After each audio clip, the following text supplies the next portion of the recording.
France va continuer, madame, la France. Monsieur Delongus, c'est inadmissible.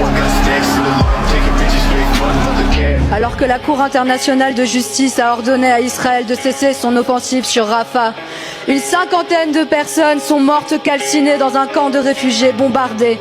Un enfant a été décapité. L'hôpital de Rafah a cessé de fonctionner et les chars viennent d'entrer dans la ville. Cela va faire 8 mois que le monde regarde 2 millions de personnes vivre en enfer. En enfer car elles sont enfermées, sans eau, sans nourriture, sans médicaments, bombardées. Les victimes de cet abattoir à ciel ouvert se filment en temps réel. Hunger Games n'est plus seulement un divertissement, c'est la réalité dans le téléphone de nos adolescents. Bientôt 8 mois et vous n'avez pris aucune sanction contre les assassins.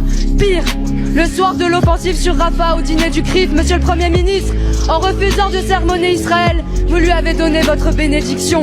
Vous avez préféré au cessez-le-feu, le dîner aux chandelles, avec le soutien des génocidaires. La porte-parole du gouvernement se prenait en selfie avec un des influenceurs de l'armée israélienne, perdant son dernier Instagram de dignité. Alors que la Norvège, l'Espagne, l'Irlande reconnaissent aujourd'hui l'État palestinien, vous osez placer la France dans le camp des complices. J'ai mal à ma France, me disent beaucoup de nos concitoyens. Moi aussi, j'ai mal à ma France, patrie des droits de l'homme, devenue patrie du droit du plus fort.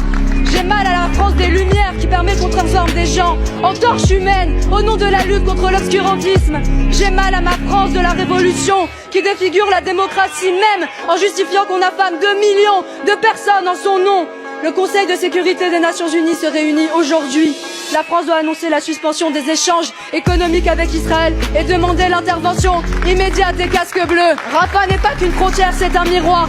Si vous ne le faites pas, ma question, monsieur le Premier ministre, c'est comment vous pourrez vous regarder dans une glace? Madame la députée, vous ne pouvez pas faire abstraction des attaques terroristes du 7 octobre dernier. La France va continuer, madame, la France.